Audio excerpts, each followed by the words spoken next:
What's good, YouTube? What's poppin'? Leo Fortune back with another video, back with another banger, back with another reaction. So, y'all, today I'm gonna be doing a reaction to what Genius Jewelry Heist wrecked by sloppy mistakes. Listen, y'all, I ain't gonna be promoting none of this bull. At the end of the day, I'm just here to react to it. Let's see. I'm already seeing there's a there's a tow truck looking like. So let's see what these sloppy guys, sloppy mistakes, put them in what situation. Let's watch this. Let's get into this video. Yeah.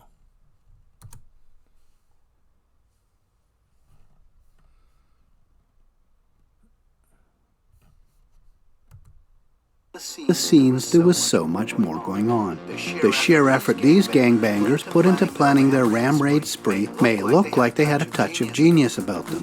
And they did make off with But who said they're gangbangers? Let's get back. Let's bring it back from the jump. These jewelry heists were highly orchestrated and certainly brazen. They were heavy-handed for sure, but in a surprisingly calculated way.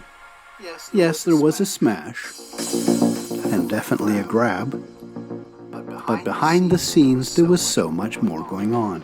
The sheer effort these gangbangers put into planning their ram raid spree may look like they had a touch of genius about them. This guy better. Why is he calling them gangbangers? Because they went in. They're robbery guys. They're jewelry robbers, or whatever you want to call them. But they're not gangbangers. You know what a gangbanger is? Anyhow, let's get into it. And they did make off with almost $1 million worth of watches, gold, and jewels. But how did it work out for them in the end? Well, here's a hint. When the pants you're wearing get stuck on a fence during your getaway and end up on a forensic examination table, it's not going to be a good day. And if your wallet, phone, and gun are with them, well, yeah, much more so. The mob reporter here breaking down the inside details behind a pair of shocking high-value jewel heists that look like scenes from a movie. But the script for this thriller soon becomes a comedy. Let me tell you about it. The group at issue is the Chester Lee Crew, an active gang named for the street and housing project where members first met in the Scarborough region of Toronto, Canada's largest city. The crew mapped out their jobs in remarkable... Toronto, this is my city. What an irony, what a coinkydink. I can't believe I'm actually doing this, but whatever, let's get into it. Listen, I don't even know where this block is. I don't know where that is. Detail. Let's break it down. Once they choose a target in a strip mall, they arrive out front early in the morning in several cars. Here they are outside their target in Brampton, Ontario at 8:18 a.m., parking in 2 spots right in front of the store. They're there to reserve these spaces for later that day, when the plaza will be busy. Now please note the jewelry store's security with a Range Rover and whatever that is. Cameras are an hour out of sync. Someone forgot to spring forward for daylight savings time. At 11:24 a.m., they move the Range Rover out from one of the spaces, making room for a stolen van, a white Dodge Durango, which is carefully backed into place. We'll see in a moment what's inside the Durango. At 11:30 a.m., a guy covering his face is dropped off at the second car. He moves that out of the second parking space, making way for a stolen red and white tow truck with a sturdy wheel lift bar sticking out back. Now, a few minutes before this, 8 miles away. These guys really got this planned out, though. Brampton, Ontario, y'all. Yo, Brampton. I don't know about Brampton, but shout out to Brampton. I don't know about these jewelry rap. I ain't promoting none of it. Guys, please do not even get any ideas out of these videos. I ain't promoting none of that. At the end of the day, this is just about reacting to these sloppy mistakes that these fools, because that's what they are. You know what I mean? So I'm not into none of this. Let's get into it. Another guy in the crew saunters through a different plaza and busts off a couple of shots, harmlessly into the ceiling of a beauty He salon. almost licked off Rattled his own witnesses, head. of course, He called almost hit himself. You didn't see that? Oh, man. police. This is meant as a distraction. Back at the jewelry store, the crew are waiting for police patrols to respond to the salon to buy them time and a little more space. It's now 11:37 a.m. Inside the store, the poor clerk is pretty oblivious to what's at play and what's about to happen, scratching his head and staring into space. Another day in retail. But outside, after waiting a few minutes for the distraction to do its job, it's time to move. The tow truck pulls forward to give it some runway, and then floors it in reverse, flying straight back, punching through the glass and metal frame storefront. Here's what it looks like from the inside.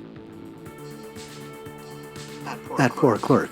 He certainly got a jolt, but thankfully no injuries. He wisely just got out of the way. The guy just took off. He's like, yo, forget this. I got insurance.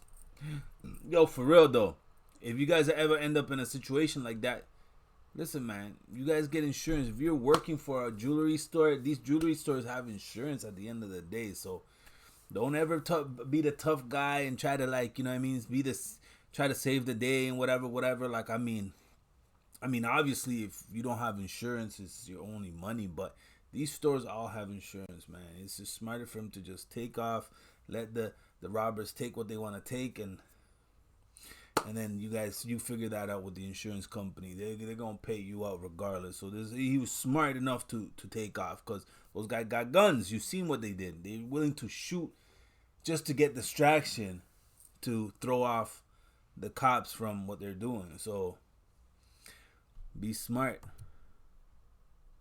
Don't be the tough guy. Once the tow truck extracts itself, it drives away, and at 11:38, almost on the dot, 4 bandits squeeze out of the Dodge Durango, climb over the rubble, and scurry into the store.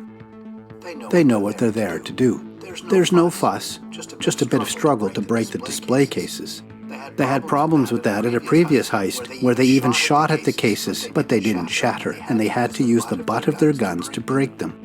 This time they come prepared with hammers. They grab all they can and stuff it into bags. Buddy at the back here needs a hammer for the cases there. Nice catch. We can't see what he's grabbing. He's either just taking his time or found something really worth working for. Outside, people are gathering, attracted by the loud crash and sound of breaking glass. But they quickly suss out it's a heist and move away. Notice the van's front driver's side door has never opened, so a getaway driver is sitting there the whole time, waiting and watching them. Less than 60 seconds after the last guy entered the store, the last guy to leave runs out. That's pretty fast. 60 seconds. The bandits scramble out of the store and back. Watch that movie, Gone in 60 Seconds? That's what they did right there. Gone in 60 Seconds. That's an old movie, but yeah, 60 seconds. Wow. Took what he said in the beginning, $1 million worth of jewelry. 60 seconds. Let's see where these sloppy guys get sloppy. Back into the Durango, and off they go. But we'll see this van again in a moment. Their plan seemed to work, twice in fact. After each heist, the crew met up at their clubhouse, which they called the Shop. It's 5 miles south of their old hood, and there they divvied up the loot. By the second heist, however, police were already focused on the Chester Lee crew as part of a larger guns and gang probe. The crew's headquarters was under surveillance, and officers moved in to bust them. Part of the crew was in the rear driveway and bolted. They clearly had difficulty making it out of the fenced backyard, victims of their own security. Investigators followed a trail of dropped cell phones, lost shoes, a fallen wallet, a gun on the fence, and a light brown piece of cloth snagged on barbed wire. On the other side of the fence was a pair of pants that matched the ripped cloth, left blowing in the wind on the wire. Clearly the runner got snagged while hopping the fence, discarded his pants to free himself, and continued his run. Police later found security video of a suspicious man jogging through a driveway in his socks and boxers. He's a runner. A wallet they found was chock full of one guy's identification. Other officers found a Dodge Durango. It was somebody's job to burn the stolen getaway vehicle to destroy evidence. But Buddy with the gas can didn't seem to realize that fire needs oxygen as well as a source of ignition. So when police recovered the Durango, they found an open gas canister, a Zippo lighter, and a book of matches. But the would-be arsonist only managed to scorch a bit of upholstery, melt the plastic of the center console, and singe some gloves that were presumably used in the heist. Police even found some of the loot inside. Evidence was piling up. The full takedown by the task force was a big one. It wasn't just about the heists. It was a sweeping probe into smuggling and selling guns, drug trafficking, and gang violence. After 8 months of investigation, police from several forces found out. Okay, now I see why he calls them gangs. Okay. So there was a reason he was calling them a gang. Sound like gang members. Why are you calling them a gang member? They're just robbing. How you know that? But anyways, I didn't know it went into this detail. Okay, I get it. Okay. So let's see what these guys is about and what, like, I don't know, guys. What do you guys think already? Is it sloppy? Simple mistake? What is it? I don't know. That's just, I think it's a bunch of fools, to be honest. But I mean, I want to know what you guys have to say. I want to know what your comments are and, like, you know what I mean, your ideas. So let me know. Out in and around Toronto to execute 99 arrest and search warrants in June 2019. The sweep was called Project Kraken, as in Release the Kraken, the mythical sea monster. Investigators alleged the Chester Lee crew had links not only to other street gangs, but also with members of the Italian mafia. That's pretty much the top of the food chain in Toronto's underworld. 73 people were hit with hundreds of charges. Police brass said the crew operated as a coordinated criminal organization, but in the end, it seems it was all for nothing. While some of those arrested have pleaded guilty, including someone who helped orchestrate these heists, others are fighting their charges in court, and the allegations against them have not been proven. Thanks for watching, and please subscribe. Be sure to tap the bell to turn on notifications. So that's it? That's what these guys did. So they pleaded guilty and they got booked. Man, for charges like that, armed robbery, guys, you know, you're gonna be locked up and gone for a while, especially with guns and all that. Oh my goodness. Anyways, guys, I ain't promoting none of that. You guys see what's going on out here. Be smart, be wise, do the right thing, guys, and give me a thumbs up and comment down below. Let me know if you guys like this video. And again, subscribe. Appreciate you guys for watching my videos. Love you. See you next video. Yeah!